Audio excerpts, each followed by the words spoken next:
मैं डॉक्टर लक्ष्मी नारायण, प्रवक्ता इतिहास, राजकीय मॉडल संस्कृति वरिष्ठ माध्यमिक विद्यालय ततारपुर इस्तमुरार रेवाड़ी हरियाणा, आप सभी विद्यार्थियों का आज के व्याख्यान में स्वागत करता हूं। आज के हमारे अध्याय का नाम है राजा, किसान और नगर, आरंभिक राज्य और अर्थव्यवस्थाएं। आज का अपना उपविषय है गुप्त साम्राज्य। प्यारे विद्यार्थियों, सबसे पहले जानते हैं गुप्त काल के जानकारी के स्रोत क्या क्या हैं। पुराण, धर्मशास्त्रों और स्मृतियों में हमें गुप्त काल की जानकारी मिलती है तथा काव्य, नाटक आदि साहित्यों में भी हमें इस काल की जानकारी मिलती है। कालिदास जैसे महान कवियों द्वारा इस समय अनेक नाटकों की रचनाएं हुई, अनेक साहित्यों की रचना हुई। इसी तरह से अनेक साहित्यकार इस काल में हुए जिन्होंने गुप्त काल का वर्णन किया है। चीनी यात्री फायान की पुस्तक फोकोकी में भी गुप्त काल की जानकारी मिलती है। इत्सिंग ने भी गुप्त काल का वर्णन किया है।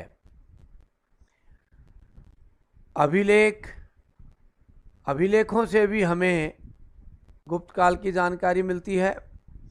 हरिसेन का इलाहाबाद स्तंभ ये गुप्त काल की प्रमुख जानकारी का स्रोत है।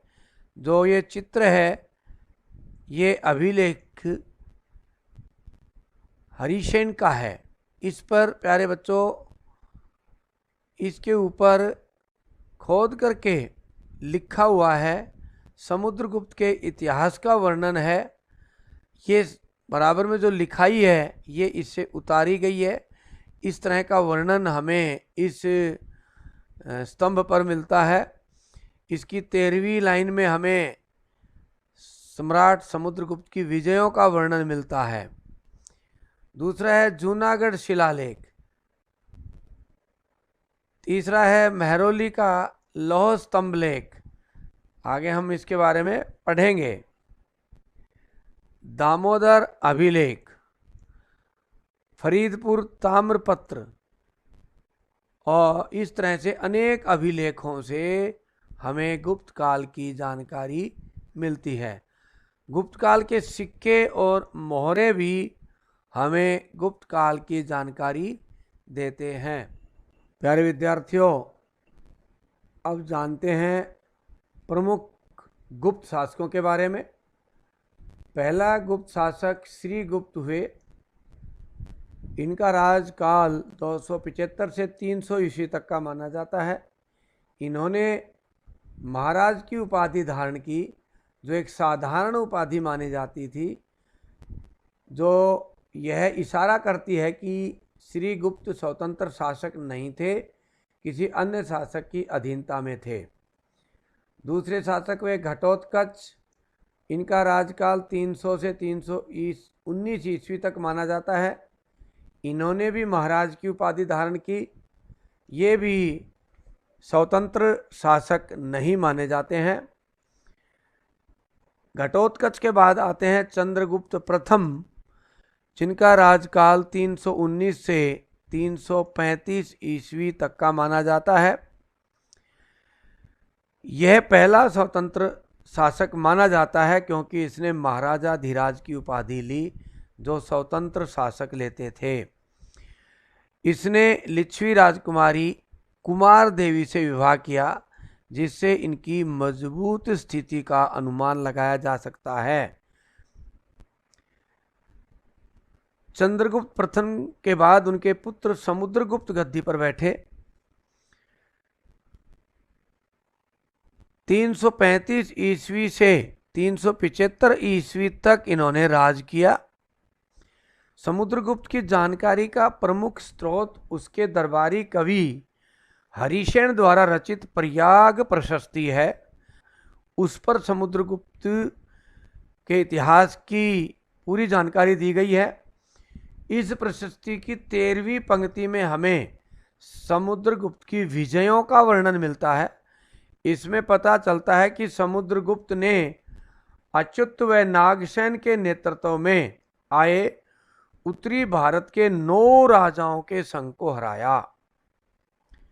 9 राजाओं ने इकट्ठा होकर के समुद्रगुप्त पर आक्रमण किया, जो कौशांबी के स्थान पर 9 राजाओं के संघ को हराया। इसी तरह विष्णुगुप्त के नेतृत्व में दक्षिण भारत के 12 राजाओं के संघ को हराया। मध्य भारत की अनेक जातियों को भी इन्होंने विजित किया। समुद्रगुप्त ने अश्वमेध यज्ञ का आयोजन किया।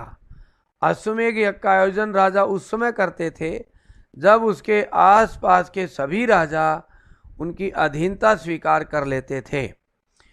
इसने अपने साम्राज्य का विस्तार न करके जीते हुए राज्यों को अधीनता स्वीकार करवाकर छोड़ दिया। यह समुद्रगुप्त की बहुत बड़ी कूटनीति थी। अनेक दक्षिण भारत के राजाओं को जीता और उनको स्वतंत्र छोड़ दिया अधीनता स्वीकार करवा करके। उनके लेखों से पता चलता है कि वे अपने आस पड़ोस के और दक्षिण भारत के 14 राज्यों से कर वसूलते थे। इनका साम्राज्य उत्तर में हिमालय से लेकर के दक्षिण में नर्मदा नदी तक, पूर्व में ब्रह्मपुत्र से लेकर के पश्चिम में चंबल नदी तक था। वी.ए. स्मिथ एक यूरोपियन इतिहासकार हुए हैं जिन्होंने पहला भारत का इतिहास लिखा है। इन्होंने लिखा है कि समुद्रगुप्त भारत के नेपोलियन थे। परंतु प्यारे विद्यार्थियों, समुद्रगुप्त नेपोलियन से भी महान थे, क्योंकि समुद्रगुप्त कभी भी कोई युद्ध नहीं हारे। हमने ऊपर देखा, वो 22 लड़ाइयाँ 23 लड़ाइयाँ उन्होंने लड़ी, एक भी लड़ाई में वो नहीं हारे। जबकि नेपोलियन तो वाटरलू की लड़ाई में हार गया था और शेष जीवन कारावास में व्यतीत किया था। जबकि समुद्रगुप्त हमेशा स्वतंत्र शासक रहे और कभी भी किसी शासक द्वारा हराए नहीं गए। इसलिए समुद्रगुप्त से नेपोलियन की तुलना नहीं की जा सकती। ये साम्राज्य देखते हैं, समुद्रगुप्त का साम्राज्य, जिसमें बिहार का बहुत अधिक हिस्सा है। इस तरह से आज का पूरा उत्तर प्रदेश लगभग सारा ये क्षेत्र था। ये विशाल साम्राज्य उन्होंने जीता। ये देख रहे हैं हम, उधर सिंध नदी तक के पार तक इनका साम्राज्य था। दक्षिण में भी काफ़ी दूरी तक इनका साम्राज्य था, आंध्र प्रदेश तक। इधर ब्रह्मपुत्र तक इनका साम्राज्य था। इस तरह से गुप्त एक विशाल साम्राज्य के धनी थे। प्यारे विद्यार्थियों, समुद्रगुप्त के बाद रामगुप्त गद्दी पर बैठता है। इसका राजकाल 5 साल का माना जाता है, 375 ईस्वी से 380 ईस्वी तक। रामगुप्त की जानकारी हमें विशाखा दत्त के नाटक देवी चंद्रगुप्तम से पता चलती है। कहते हैं कि शक शासक रुद्र सिंह तृतीय ने रामगुप्त को हरा दिया और उससे उसकी पत्नी ध्रुव स्वामिनी की मांग रखी, जो रामगुप्त ने स्वीकार कर ली। परंतु जब उनके छोटे भाई चंद्रगुप्त को इस बात की जानकारी लगी तो वो अपने भाई रामगुप्त की हत्या कर देता है और स्वयं ध्रुव स्वामिनी का वेश धारण करके शक शासक के दरबार में पहुंचता है और उसकी हत्या कर देता है।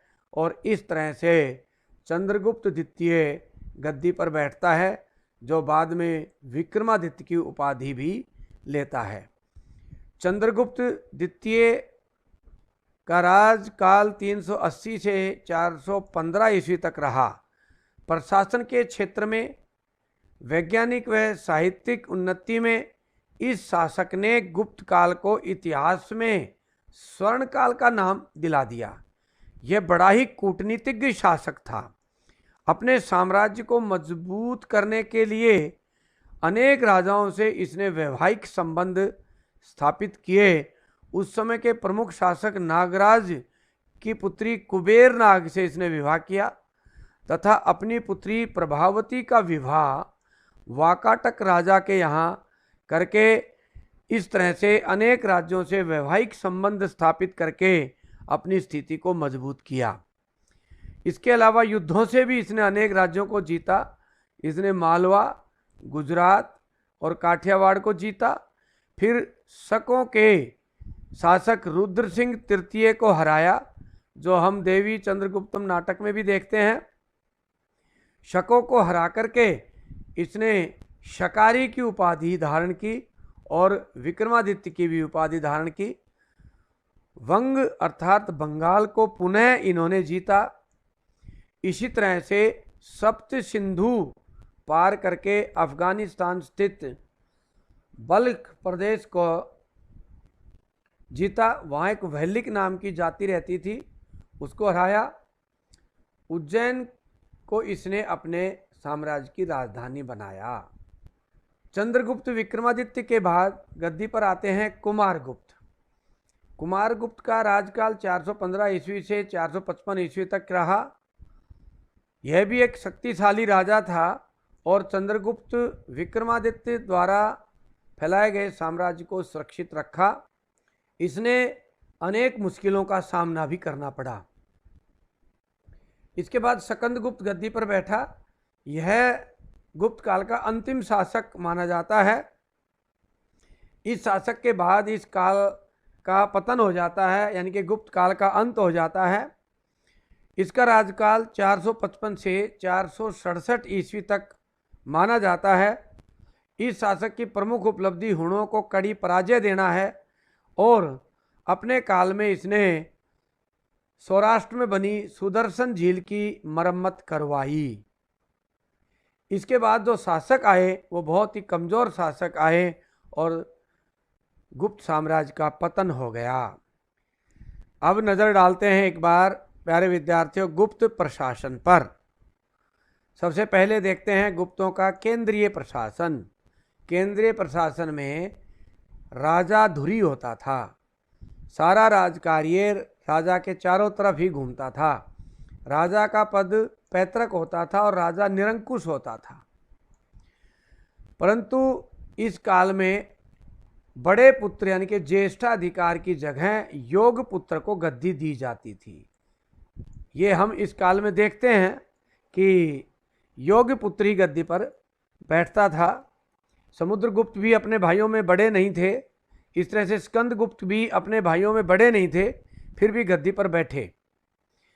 इन्होंने अनेक उपाधियां ली। महाराजा धीराज की, परम भट्टारक की, परमेश्वर की, और चंद्रगुप्त द्वितीय ने तो शकों को हराकर शकारी की उपाधि भी ली थी।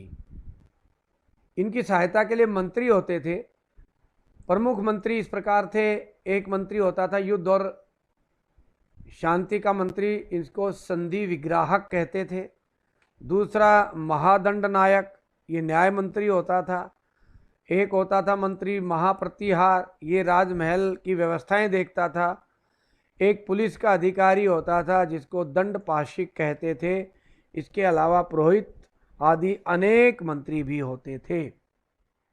प्रांतीय व स्थानीय प्रशासन देखते हैं। प्रांत को उस समय देश कहा जाता था और इसका मुखिया उपारिक होता था। देश को आगे भुगती में बांटा हुआ था, जो आज की कमिश्नरियों की तरह होता है। इसमें कई जिले होते थे।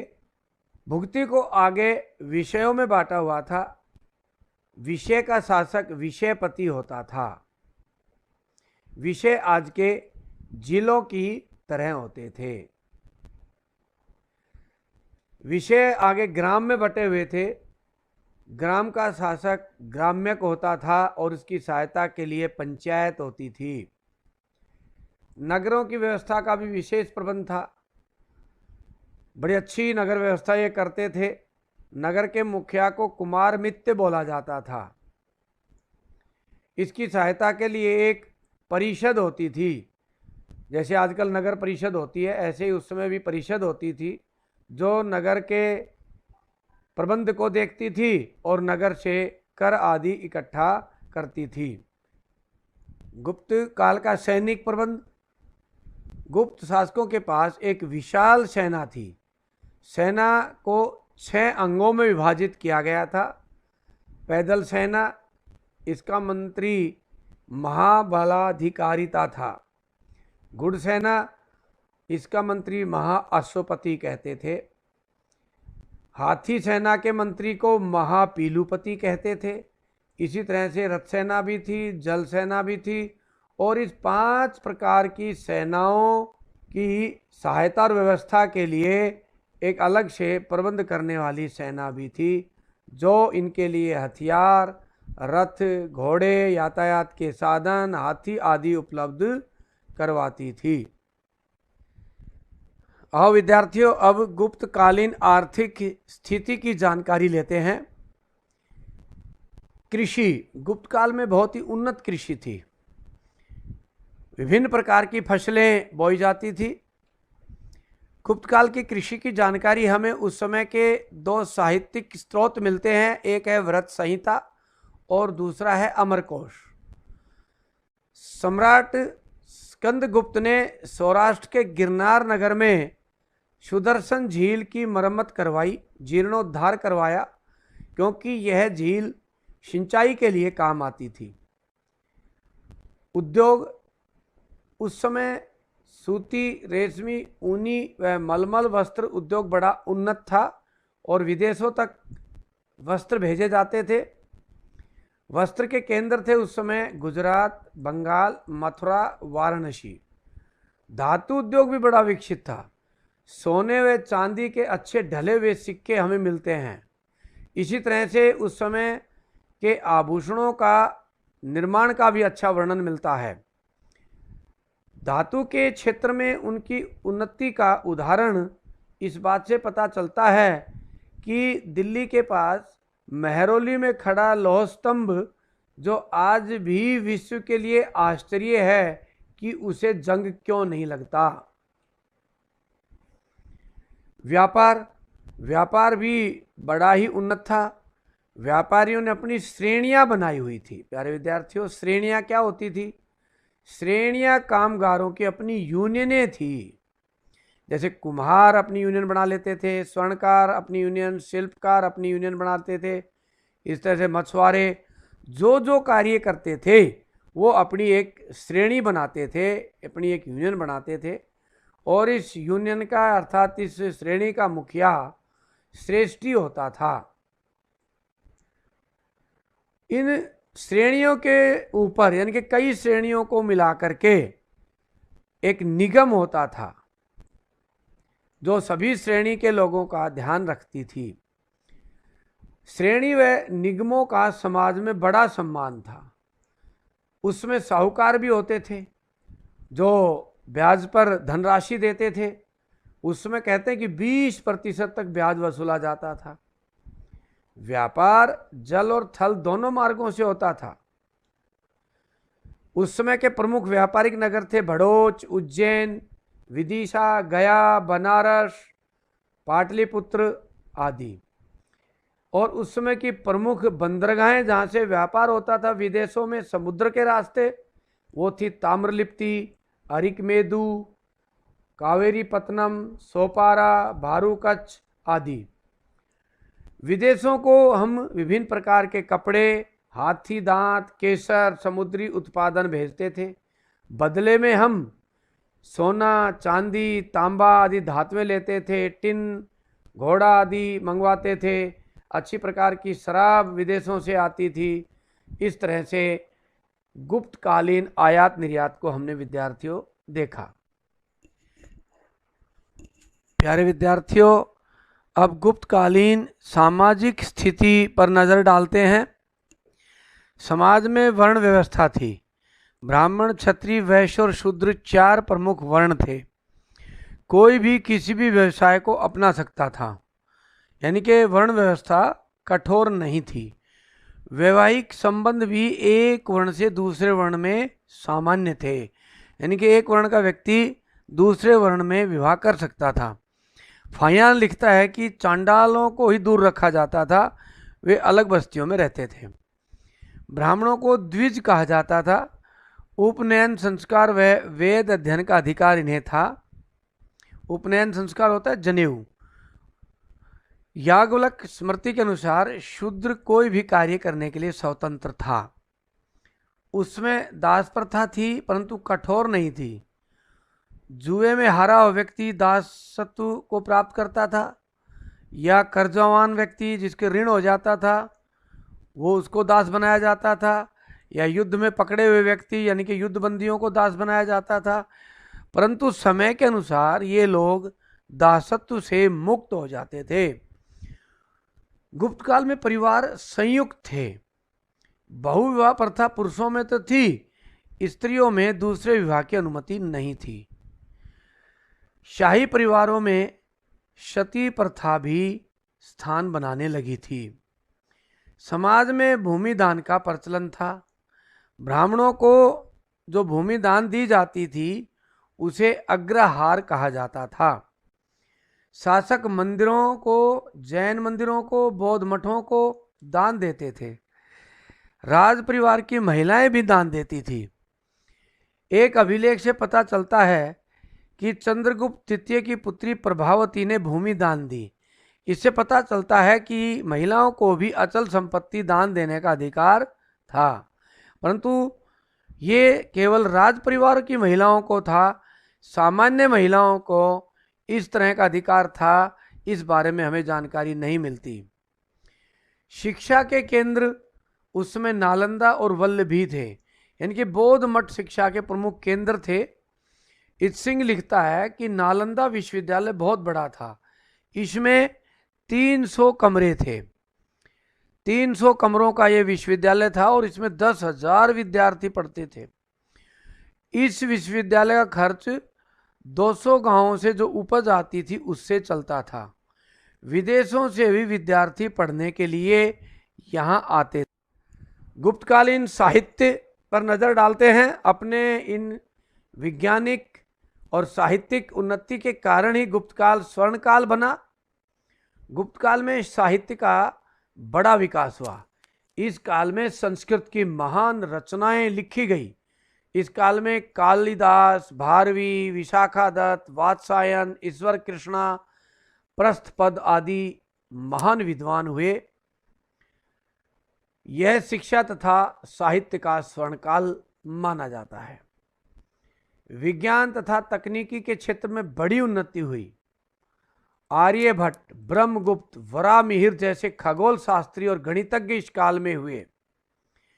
इस काल में गणित, खगोल और चिकित्सा के क्षेत्र में बड़ी उन्नति हुई। आर्यभट्ट के अनेक ग्रंथ हमें मिलते हैं। आर्यभट्टियम, 10 गीतिकासुरा, आर्यष्टासला आज भी हमें उपलब्ध हैं। 9 अंकों के स्थानिक मूल्यों के सिद्धांतों की खोज भी आर्यभट्ट ने की। 9 अंकों की खोज, साथ में शून्य की खोज भी आर्यभट्ट की मानी जाती है। पाई का निकटतम मूल्य भी आर्यभट्ट द्वारा निकाला गया। यह प्रथम खगोल शास्त्री था। यह कौन? आर्यभट्ट, जिसने यह घोषणा की कि पृथ्वी गोल है और यह भी बताया कि यह सूर्य के इर्द गिर्द घूमती है और अपनी धुरी पर भी घूमती है। उन्होंने सूर्य ग्रहण और चंद्र ग्रहण की ठीक ठीक जानकारी उस समय दी। उनके द्वारा बताया गया पृथ्वी का आकार और आज के बताए गए वैज्ञानिकों द्वारा आकार में कोई ज़्यादा अंतर नहीं है, यानी कि उन्होंने उस काल में पृथ्वी का आकार बहुत ठीक ठीक बता दिया था। वराहमिहिर भी उस काल के प्रमुख वैज्ञानिक थे। उन्होंने भी खगोल शास्त्र पर 5 प्रणालियां नामक पुस्तक लिखी। इसी तरह से वृत्त संहिता में भवन निर्माण कला, धातु विज्ञान कला का वर्णन वराहमिहिर ने किया है। वृत्त संहिता में कि भवन कैसे बनाए जाए, धातुओं का निर्माण कैसे किया जाए। उस समय महान वैज्ञानिक ब्रह्मगुप्त भी हुए। इन्होंने ब्रह्मस्फुट तथा खंडनायक की रचना की। सुश्रुत जैसे प्लास्टिक सर्जन और चरक जैसे चीरफाड़ करने वाले चिकित्सक भी उसी काल के आसपास हुए। वाग्भट की अष्टांग रचना में हमें चरक और सुश्रुत का भी वर्णन मिलता है। इसी काल में पलकपम नामक एक अन्य वैद्य हुए। इन्होंने हाथियों के इलाज की पुस्तक लिखी जिसे हस्त आयुर्वेद कहा जाता है। धातु विज्ञान में भी बहुत ही अग्रणी थे गुप्त। उनके समय का यानी कि चंद्रगुप्त विक्रमादित्य के समय का महरौली लौह स्तंभ हमें मिलता है जिस पर आज भी जंग नहीं लगता। गुप्तकालीन सिक्के बड़े सुंदर ढले हुए हैं। भवन निर्माण कला और मूर्ति कला का भी उस समय कोई सानी नहीं है। भगवान शिव विष्णु के अनेक मंदिर बने तो वहीं अनेक मठों व जैन मंदिरों का निर्माण भी इसी काल में हुआ। झांसी के देवगढ़ में 10 अवतार मंदिर, कानपुर के निकट भीतर गांव में ईंटों का बना मंदिर, जबलपुर में तिगवा का मंदिर, विष्णु मंदिर है तिगवा में, भूमरा का शिव मंदिर, नचना कुठारा में पार्वती मंदिर, सांची व गया के बौद्ध मंदिर इस काल की भवन निर्माण कला के नमूने हैं। इसी प्रकार हिंदू देवी देवताओं, जैन व महात्मा बुद्ध की अनेकों मूर्तियां हमें मिलती है। इस प्रकार हम देखते हैं कि गुप्त काल में चहुमुखी विकास हुआ और इसीलिए इस काल को स्वर्ण काल इतिहासकारों ने नाम दिया। प्यारे विद्यार्थियों, ये धातु विज्ञान का बहुत बड़ा सबूत आपके सामने है। ये महरौली का लौह स्तंभ है। इस लौह स्तंभ को जंग नहीं लगता। ऐसा लोहा आज भी वैज्ञानिक तैयार नहीं कर पाए हैं जिसको जंग ना लगे। गुप्तकालीन सिक्कों पर नजर डालते हैं एक बार। देखिए सिक्के, ये सिक्के हैं। इन सिक्कों में भगवान, इस सिक्के में देखिए भगवान राम और सीता का चित्र है। इस सिक्के को ध्यान से देखिए, माँ दुर्गा शेर पर बैठी हुई हैं। इसी तरह से ये सिक्का चंद्रगुप्त विक्रमादित्य का है। यह सिक्का समुद्रगुप्त का है। यह भी सिक्का समुद्रगुप्त का है। इसमें ये अश्वमेध का घोड़ा इसमें दिखाया गया है। अश्वमेध करने के बाद समुद्रगुप्त ने ये सिक्का जारी किया होगा। इसी तरह से इस सिक्के में समुद्रगुप्त वीणा बजा रहे हैं। इन सिक्कों से हमें उस समय के धार्मिक स्थिति का, राजाओं की रुचि का पता चलता है। जैसे वीणा बजाते हुए बताता है कि राजा संगीत प्रिय भी था। ये घोड़ा बताता है कि उन्होंने अश्वमेध यज्ञ का आयोजन किया। इसी तरह से गदा या तीर लिए हुए चित्र बताते हैं कि वो अपने आप में योद्धा थे। इसी तरह से ये धार्मिक स्थिति को बताते हैं कि वे भगवान राम, सीता और माँ दुर्गा की पूजा करते थे। इस तरह से उस समय के सिक्के हमें आर्थिक स्थिति को बताते हैं कि ये सिक्के सोने के थे, और जो बताते हैं कि राज बड़ा ही धनवान था इसलिए सिक्के सोने के जारी हुए थे। ये कानपुर के निकट भीतरी गांव का ईंटों का मंदिर है। ईंटों द्वारा निर्माण कार्य बड़ी अच्छी स्थिति में प्यारे विद्यार्थियों ये मंदिर आज भी है। बहुत सुंदर कलाकारी, डिजाइन देखिए, इसका निर्माण कार्य देखिए, बारीकी से नजर डालिए एक बार कि कितना सुंदर ये मंदिर उस काल में बनाया गया था और आज भी अपनी भव्यता को दिखा रहा है। यह उत्तर प्रदेश में झांसी जिले में देवगढ़ के स्थान पर 10 अवतार मंदिर है। यह भी बड़ी अच्छी स्थिति में, आज भी बड़ी अच्छी स्थिति में है और बहुत बढ़िया सुंदर डिजाइन इसमें मिला है और बहुत सुंदर मूर्तियां इस मंदिर में हमें मिलती हैं। इसमें भगवान विष्णु के 10 अवतारों का वर्णन किया गया है। ये भगवान विष्णु लेटे हुए हैं और माता लक्ष्मी उनके पैर दबा रही है। इसी तरह से ये चित्र यहाँ साफ दिया गया है, देखिए यहाँ पर। और ये अन्य देवगण दिखाए गए हैं भगवान विष्णु के साथ। यहाँ इधर उस काल के महावीर जैन की मूर्ति दिखाई गई हैं जो ध्यान में बैठे हुए हैं। ये भूमरा का शिव मंदिर है। इसको कई कोणों से चित्र इसमें दिए गए हैं। ये दूसरा, ये तीसरा फोटो है भगवान शिव का उस समय की, और साथ में मंदिर, ये भूमरा का शिव मंदिर है। जबलपुर जिले में तिगवा के स्थान पर यह विष्णु मंदिर है। काफ़ी टूट फूट चुका है, छत विछत हो गया है, फिर भी उस समय की कला को ये आज भी प्रदर्शित करता है। इसी के साथ प्यारे विद्यार्थियों, आज का हमारा विषय समाप्त होता है। प्यारे विद्यार्थियों, हमने अब गुप्त काल के बारे में जाना। अब इससे संबंधित अभ्यास के प्रश्न हम करेंगे। पहला प्रश्न है, समुद्रगुप्त की विजयों का वर्णन करें। दूसरा प्रश्न, चंद्रगुप्त द्वितीय की उपलब्धियों का वर्णन करें। तीसरा प्रश्न, गुप्तकालीन विज्ञान और तकनीकी का वर्णन करो। चौथा प्रश्न, गुप्तकालीन प्रांतीय प्रशासन का वर्णन करो। पांचवा प्रश्न, गुप्त काल को स्वर्ण काल क्यों कहा जाता है। प्यारे विद्यार्थियों, इन सब प्रश्नों के उत्तर आप अपनी नोटबुक में लिखेंगे। आप सभी का बहुत बहुत धन्यवाद।